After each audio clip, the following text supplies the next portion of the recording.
The Lady with the Lamp. Florence Nightingale was born at Florence in Italy in the year 1820. She belonged to a rich family and could have lived a life of ease and comfort like any other lady of fashion. But she had better work to do. She devoted her life to sick nursing. She was herself a born nurse. Even as a child, she seemed to have had a strong love for nursing. She looked after broken dolls, sick babies, and wounded animals. Her first real patient was a poor dog whose broken leg she set. When she was older, she used to visit the sick and the wounded in the neighboring cottages. In those days, there were no trained nurses even in hospitals. Sick nursing was left to poor women who were quite ignorant, and many of them were dirty, lazy, and careless.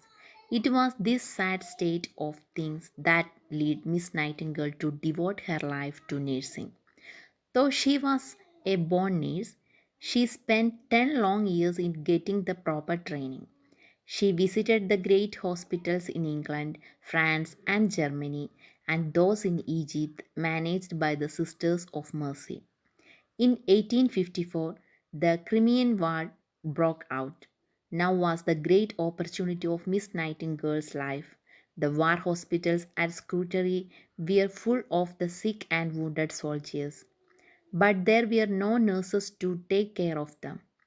There were not enough medicines nor clean bandages. Of course, the wounded got worse instead of better and died like flies. When Florence Nightingale heard of the pain and suffering of the wounded soldiers, she at once offered to go with a band of 40 trained nurses. She arrived at the hospital.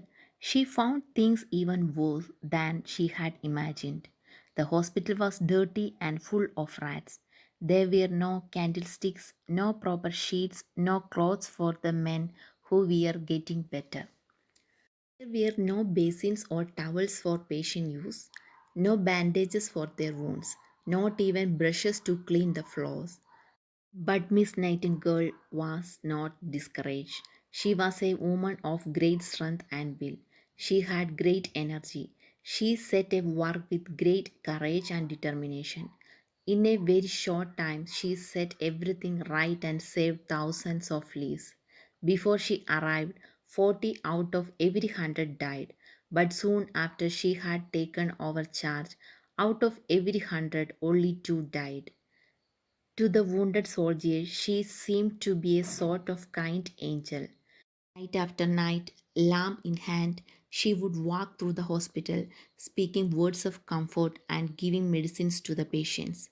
Soldiers called her the lady with the lamp and kissed her shadow as it fell on their pillow.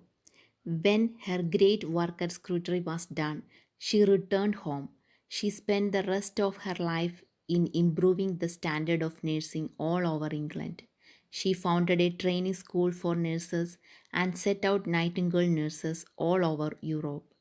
Today, when we find trained nurses by every bed of pain in a hospital, we remember with gratitude the name of Florence Nightingale, the lady with the lamp.